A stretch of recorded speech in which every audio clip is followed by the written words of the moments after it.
What if your phone didn't have any bezels around the display? Well, Vivo's trying to figure that out, and I'm Andrew with Android Central. We're going to check it out here at MWC 2018. This is Vivo's new Apex smartphone concept, and as you can see, the big headline here is the fact that it has extremely tiny bezels, and it does so without any notches or any extra kind of foolery around visually. So what you see here is a 6-inch 18:9 display. It's just FHD+, but that's not really that big of a deal when you consider everything else that's going on in this phone.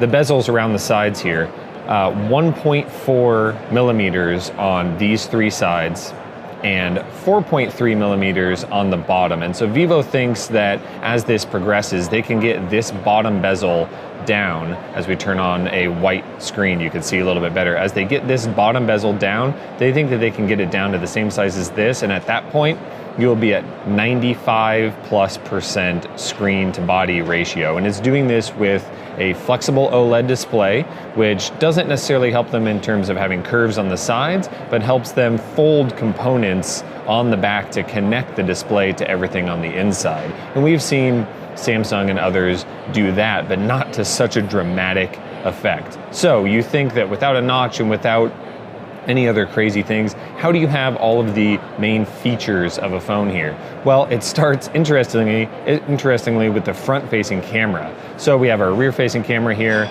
and when you switch, the front-facing camera pops up from the top. It's motorized, it's designed to come up and go as you wish, and when you switch back, it just retracts back into the bottom.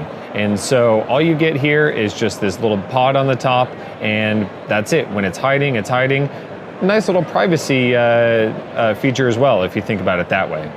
While we're up here, you also see that there's an extra sensor. That's an ambient light sensor, so that's normally another thing that sits alongside the front-facing camera on that top bezel or in a notch. They just do it up here. It can read ambient light just fine. You'll also notice that there's no speaker up at the top. That's normally what you would see up there for a top bezel. Well, they're doing a bone conduction-like vibration speaker, and they're doing a proximity sensor for when you're in phone calls embedded in the top of the display. So when you take a phone call, you can put it up to your face and it turns off, and I'm feeling my hand vibrate here with the audio. Again, we've seen that in other phones as well, but not to the effect where it allows them to decrease the bezel so dramatically. Also, fingerprint sensing. So, of course, you need an in-display fingerprint sensor here.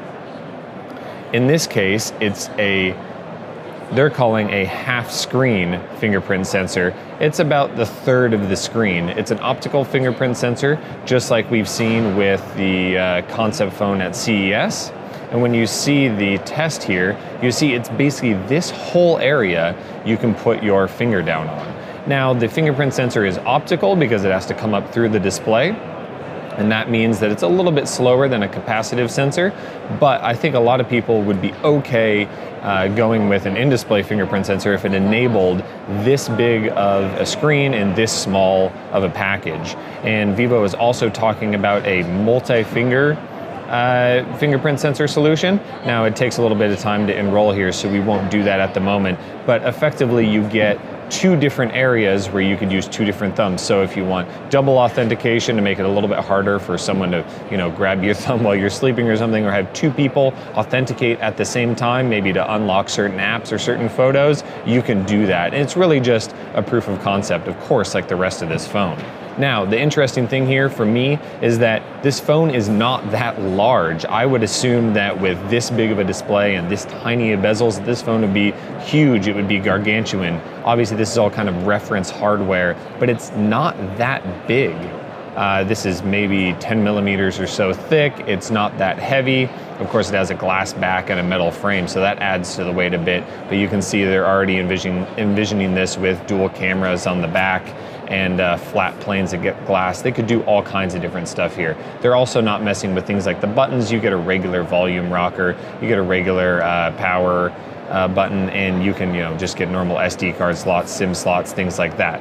And on the bottom, they still give you a headphone jack, still a USB-C port, and some speaker grills as well. So you don't lose out on any of the basics. And that's kind of the amazing thing about seeing this technology. I honestly don't think that we need to go crazy and think that this bezel needs to be any smaller either. I would be totally fine with just this size on the sides, and you know, a little over 4 millimeters on the bottom isn't going to hurt anybody. So as far as retail availability, we're not going to see this device, this exact device produced, anything like that. This is more of a set of concepts to show how you can do a bezel-less or near bezel-less display like this and not have a ton of compromises, showing how the camera can come out, how the sensors can work, how the fingerprint sensor can work, and how you can still have speakers in a full-blown smartphone. This is a pretty amazing concept from Vivo. We know that this isn't going to be coming out as a finished product, but if any of this technology makes it into any phone in the future, we're extremely excited about this.